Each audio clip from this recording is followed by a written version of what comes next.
नमस्कार विद्यार्थी मित्रांनो, मी शरद बिरादार. इयत्ता 12वी अर्थशास्त्र या विषयातील आपण मागणीची लवचिकता या प्रकरणाचा अभ्यास करत आहोत. यापूर्वीच्या तासामध्ये आपण मागणीच्या लवचिकतेच्या दोन प्रकारासंबंधीची माहिती घेतलेली आहे.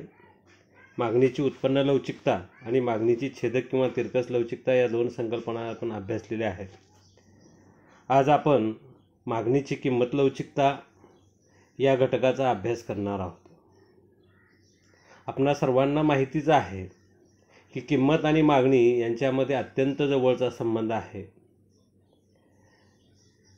किमतीमुळे मागणीवर फार मोठ्या प्रमाणात प्रभाव पडत असतो. आपण मागणीचा नियम अभ्यासत असताना आपल्याला हे लक्षात आलेलं आहे की ज्यावेळी वस्तूची किंमत कमी होते तेव्हा मागणी वाढते आणि वस्तूची किंमत वाढते तेव्हा मागणी कमी होते. म्हणजेच किंमत आणि मागणी यांच्यामध्ये असणारा संबंध जवळचा आहे आणि तो व्यस्त स्वरूपाचा आहे हे आपल्याला माहिती आहे. या ठिकाणी इतर सर्व घटक स्थिर असताना फक्त वस्तूच्या किमतीमध्ये बदल झाल्यामुळे त्या बदलाला मागणी ज्या प्रमाणात प्रतिसाद देते त्याला आपण मागणीची किंमत लवचिकता असे म्हणत असतो. तर प्राध्यापक अल्फ्रेड मार्शल यांच्यामध्ये किमतीतील प्रमाणित बदलामुळे मागणीत जो प्रमाणित बदल होतो त्याला मागणीची किंमत लवचिकता असे म्हणतात. म्हणजे या ठिकाणी किमतीतील जो काही प्रमाणशीर बदल झालेला आहे त्या बदलाच्या प्रमाणात मागणीमध्ये जो काही प्रमाणशीर बदल होतो याला आपण मागणीची किंमत लवचिकता असे म्हणतो. मग आता मागणीची किंमत लवचिकता मोजण्यासाठीचं सूत्र जे आहे ते आपणाला मागणीची किंमत लवचिकता बरोबर मागणीतील शेकडा बदल भागिले किमतीतील शेकडा बदल. आता सूत्र स्वरूपात जर आपण मागणीची किंमत लवचिकता पाहायची असेल तर मागणीची किंमत लवचिकता बरोबर शेकडेवारीत मागणीतील बदल भागिले शेकडेवारी किमतीतील बदल. मागणीची किंमत लवचिकता बरोबर डेल्टा म भागिले डेल्टा क भागिले क. येथे मूळ मागणी म ही मूळ मागणी आहे. मग आता डेल्टा म नवीन मागणी व जुनी मागणी यातील फरक, क मूळ किंमत आणि डेल्टा क नवीन किंमत आणि जुनी किंमत यांच्यातील फरक आहे.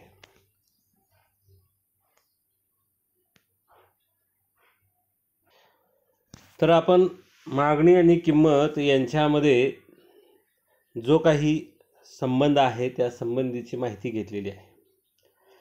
परंतु आता किमतीमुळे मागणीमध्ये किती प्रमाणात बदल होतो यावरून मागणीच्या किंमत लवचिकतेचे वेगवेगळे प्रकार सांगितलेले आहेत. ते 5 प्रकार आहेत. मागणीच्या किंमत लवचिकतेचे प्रकार आता आपण पाहणार आहोत. यातील पहिला प्रकार आहे अनंत किंवा संपूर्ण लवचिक मागणी. Elasticity of demand is equal to infinity. या ठिकाणी ळ सारखं किंवा 2 शून्य एकमेकाला जोडलेले आहे तर त्या चिन्हाला इन्फिनिटी असं म्हटलं जातं. इन्फिनिटी याचा अर्थ होतो अनंत. किमतीत अल्प किंवा मुळीच बदल न होता मागणीत अनंत बदल होतो तेव्हा त्याला अनंत किंवा संपूर्ण लवचिक मागणी असे म्हणतात.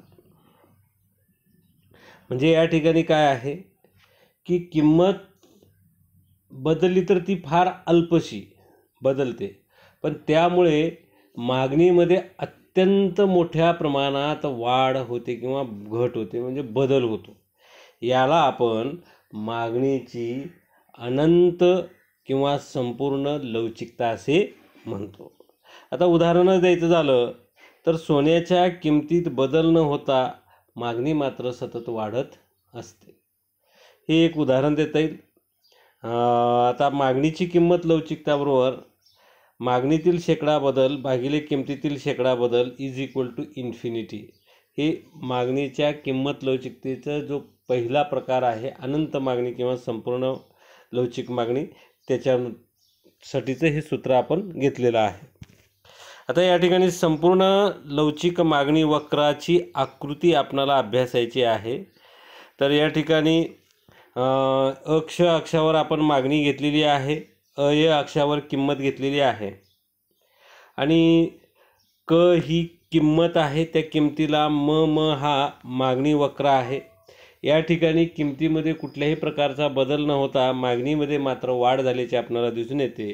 म हा मागणी वक्र क्ष अक्षाला समांतर आहे, य अक्षाला लंबरूप आहे. म्हणजेच किंमतीमध्ये कुठल्याही प्रकारचा बदल न होता मागणीमध्ये मात्र मोठ्या प्रमाणात बदल झाल्याचं आपल्याला या ठिकाणी दिसून येतं आणि यालाच आपण संपूर्ण लवचिक मागणी असे म्हणतो. आता वरील आकृतीमध्ये दर्शविल्याप्रमाणे क या किंमतीला मागणी अनंत लवचिक आहे, जी म या मागणी वक्राने दर्शविली आहे. मागणी जेव्हा अनंत लवचिक असते तेव्हा मागणी वक्र हा क्ष अक्षाला समांतर असतो. आता आपण मागणीच्या किंमत लवचिकतेचा दुसरा प्रकार पाहतो आहोत, तो म्हणजेच संपूर्ण लवचिक मागणी.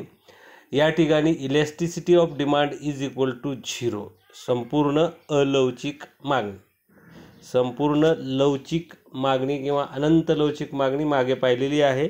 आता आपण पाहणार आहोत संपूर्ण अलवचिक मागणी. किंमतीमध्ये कितीही शेकडा बदल झाला तरी मागणीत कोणताच बदल होत नाही, तेव्हा त्याला संपूर्ण अलवचिक मागणी किंवा ताठर मागणी असे म्हणतात. म्हणजेच किंमत 20% वाढली किंवा घटली तरी मागणीत काहीच बदल होत नाही. किंमत 30% वाढली किंवा घटली, मागणीत काहीच बदल होत नाही. म्हणजे किंमतीचा मग घटलेली असो किंवा वाढलेली असो त्या किंमतीचा मागणीवर कुठलाही परिणाम होत नाही, तेव्हा आपण त्याला ताठर मागणी किंवा अलवचिक मागणी असे म्हणतो. मागणीची किंमत लवचिकता बरोबर मागणीतील शेकडा बदल भागिले किंमतीतील शेकडा बदल. मागणीची किंमत लवचिकता बरोबर पर्सेंटेज डेल्टा म भागिले पर्सेंटेज डेल्टा क. मागणीची किंमत लवचिकता बरोबर 0/20 बरोबर 0. मागणीची किंमत लवचिकता बरोबर 0. व्यवहारात ही परिस्थिती प्रसंगी आढळते. उदाहरणार्थ जर पाहायचं असेल तर मीठ, दूध यासारख्या काही जीवनावश्यक वस्तू आहेत, अशा वस्तूंच्या बाबत की ज्याची किंमत वाढली तरी त्याची मागणी काही कमी करता येत नाही. मग अशा वस्तूच्या बाबतीत ही ताठर लवचिकता आपणाला दिसून येते. तर आपण पाहिलेलं आहे की ज्या काही जीवनावश्यक वस्तू उदाहरणार्थ मीठ, दूध या घेतलेल्या आहेत, यांच्यामध्ये मागणीची लवचिकता ही अलवचिक किंवा ताठर असते, हे आपण पाहिलेलं आहे. तर हा संपूर्ण अलवचिक मागणी वक्र किंवा ताठर मागणी वक्र आपण या ठिकाणी पाहतो आहोत. या ठिकाणी अक्ष हा एक अक्ष आहे, तर अय हा एक अक्ष आहे.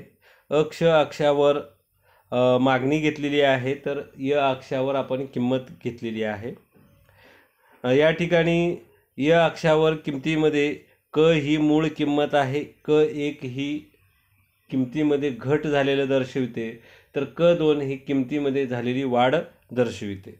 म हा मागणी वक्र आहे, जो किंमत वाढली किंवा घटली तरी मागणी वक्रामध्ये म्हणजेच मागणीमध्ये कुठल्याही प्रकारचा बदल झालेला दिसून येत नाही, कारण किंमत अक असताना मागणी अम आहे, किंमत अक1 असताना ही मागणी अम इतकीच आहे आणि किंमत अक2 इतकी असताना सुद्धा मागणी अम इतकीच आहे. याचा अर्थ किंमत वाढली किंवा घटली तरीही या ठिकाणी मागणीमध्ये कुठलाच बदल होत नाही. जसं की आता मिठाची किंमत 20 रुपये किलो आहे. 20 रुपये किलोचं मीठ जर 30 रुपये किलो झालं म्हणजे आपण जेवणामध्ये स्वयंपाकामध्ये मिठाचा वापर कमी करू का? बिलकुल करणार नाही, कारण मिठाशिवाय आपल्या जेवणाला चव येणार नाही, त्यामुळं मिठाचा वापर आपण करणार आहोत. मग आता जर समजा मिठाची किंमत 20 रुपयाच्या ऐवजी 10 रुपये किलो झाली, म्हणून का आपण मिठाचा अतिवापर करू का? बिलकुल करणार नाही. कारण ती जेवढं आवश्यक आहे चवीपुरतं तेवढंच त्याचा वापर होईल. म्हणून किंमत कमी झाली म्हणून त्याची मागणी काही वास्तव वाढणार नाही, आणि किंमत वाढली म्हणून त्याची मागणी काही कमी होणार नाही, हे आपणाला या ठिकाणी दिसून येतं. म्हणून हा संपूर्ण अलवचिक मागणी किंवा ताठर मागणी ही आपणाला या ठिकाणी दिसून येते. तर आपण या आकृतीच्या माध्यमातून संपूर्ण अलवचिक मागणी किंवा ताठर मागणी पाहिलेली आहे. तर वरील आकृतीमध्ये दर्शवल्याप्रमाणे म हा मागणी वक्र या अक्षास समांतर असतो. अक या किमतीस म ही मागणी आहे. किमतीमध्ये अक1 अ2 अक2 असे बदल झाले तरी मागणीत कुठलाही बदल होत नाही, हे आपण या ठिकाणी पाहिलेलं आहे. आता आपण मागणीच्या किंमत लवचिकतेचा तिसरा प्रकार पाहतो आहोत, तो म्हणजेच एकक लवचिक मागणी. Elasticity of demand is equal to 1. आता ही एकक लवचिक मागणी काय आहे, तर किमतीतील शेकडा बदलाच्या प्रमाणा इतकेच वस्तूच्या मागणीतील बदलाचे प्रमाण असेल तेव्हा त्यास एकक लवचिक मागणी असे म्हणतात. उदाहरणार्थ, वस्तूची किंमत 20% घटली, वस्तूची किंमत 20% घटली तेव्हा वस्तूच्या मागणीमध्ये 20% इतकीच वाढ झाली तर आपण त्याला एकक लवचिक मागणी असे म्हणतो. समजा वस्तूच्या किमतीमध्ये 50% घट झाली आणि वस्तूच्या मागणीमध्ये 50% वाढ झाली, याला आपण एकक लवचिक मागणी असे म्हणतो. समजा वस्तूच्या किमतीमध्ये 40% वाढ झाली आणि वस्तूच्या मागणीमध्ये 40% घट झाली, म्हणजे या ठिकाणी वाढ झाली आणि तेवढ्याच प्रमाणामध्ये प्रोपेन्सिटी म्हणजेच प्रमाण हे सारखंच असलं पाहिजे, म्हणजे मागणीचं आणि किमतीचं हे प्रमाण बदलाचं सारखंच असलं पाहिजे, हे आपण लक्षात घेणं गरजेचं आहे. तेव्हा मागणीची किंमत लवचिकता ही एकक असते किंवा एक असते. आता मागणीची किंमत लवचिकता बरोबर मागणीतील शेकडा बदल भागिले किमतीतील शेकडा बदल. आता मागणीची किंमत लवचिकता बरोबर 50 भागिले 50 बरोबर किती येणार आहे, 1. तर आपण या ठिकाणी एकक लवचिक मागणी वक्र आकृतीच्या सहाय्याने पाहणार आहोत. या ठिकाणी अक्ष आहे, अय अक्ष आहे. अक्ष अक्षावर मागणी, तर अय अक्षावर आपण किंमत घेतलेली आहे. या ठिकाणी क ही मूळ किंमत आहे, तर त्या ठिकाणी ब ही मूळ मागणी आहे. किमतीमध्ये घट झाली आणि क1 इतकी झाली तेव्हा मागणीमध्ये वाढ होऊन ती ब1 इतकी झाली. क1 इतकी किंमत घटलेली आहे, तर ब1 एवढी मागणीमध्ये वाढ झाल्याचे आपल्याला दिसून येते.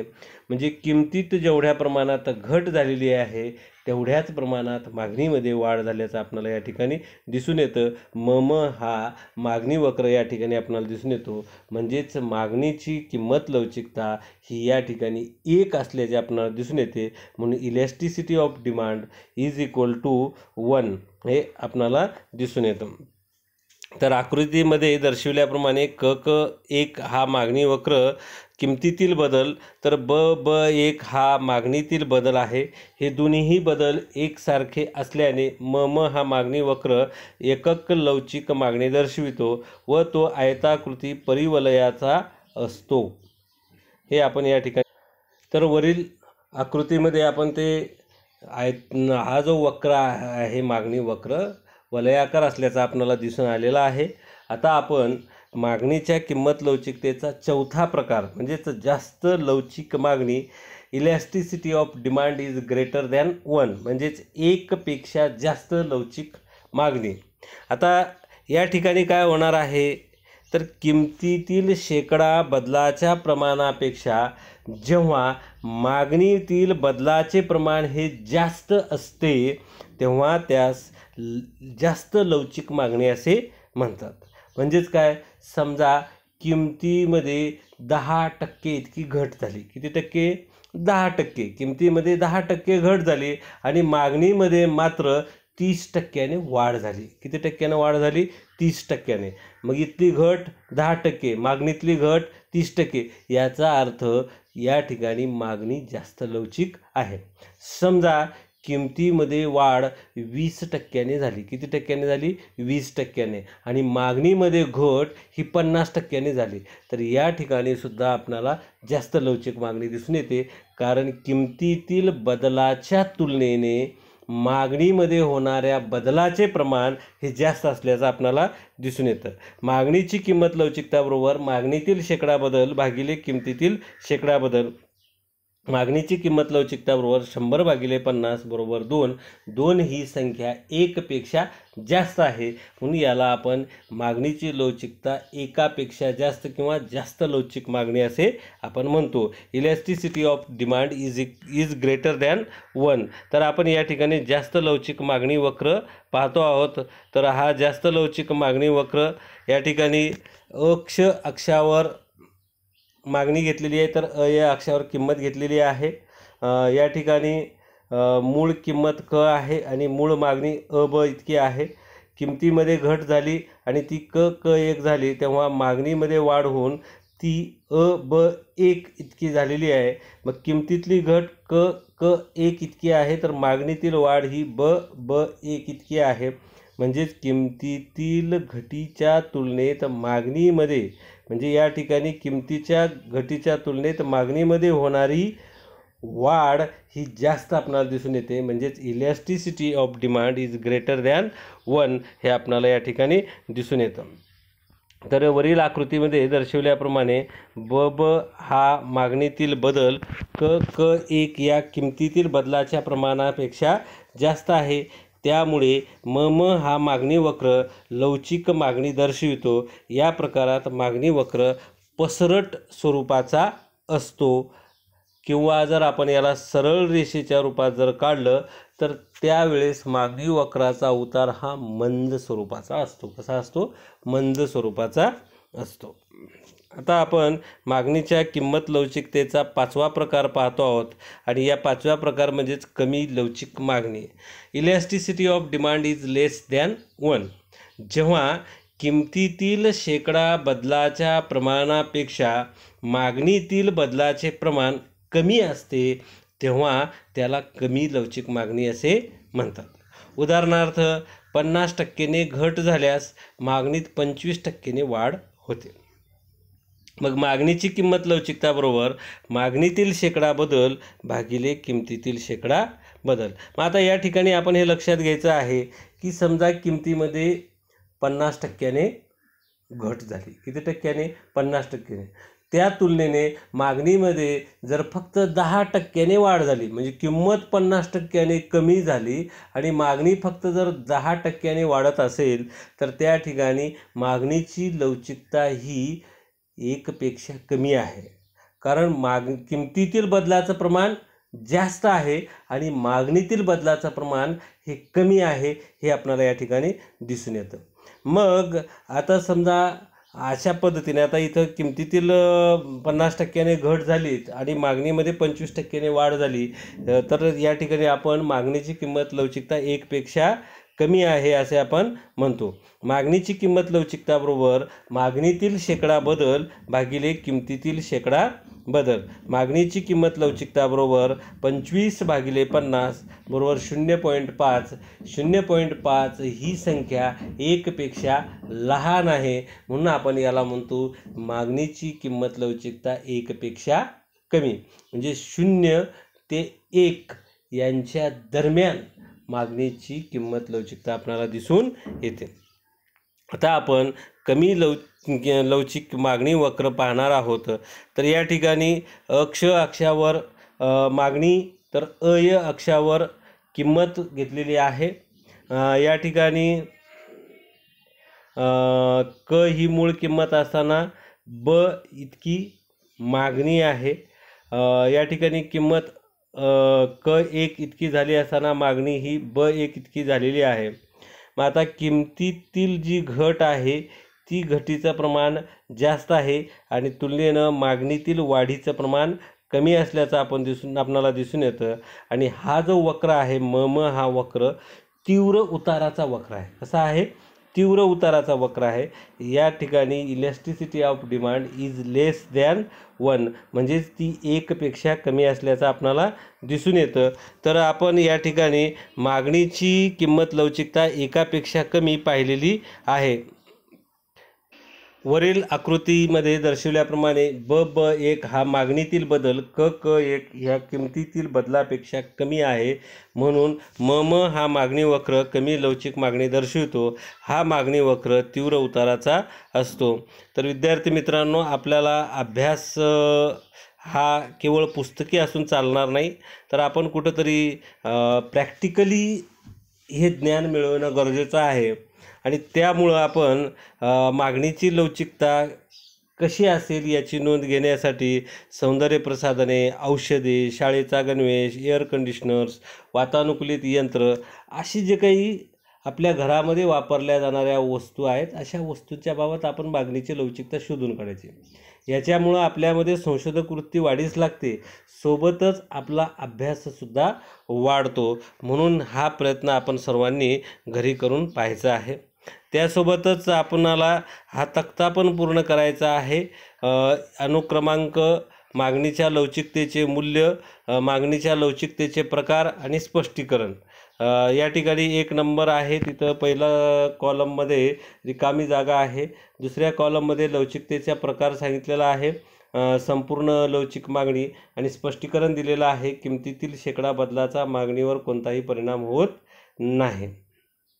आता या ठिकाणी elasticity of demand is equal to 1 दाखवलेला आहे.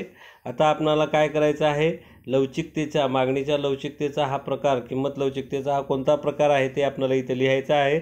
आणि किमतीतील प्रमाणशीर बदला इतकाच मागणीतील बदल असतो असं सांगितलेलं आहे. निश्चितच आपण जे काही अभ्यासलेलं आहे ते आपल्याला या ठिकाणी लिहायचं आहे, आणि निश्चितच आपण सर्वजण हे सोडवाल अशी मी अपेक्षा करतो.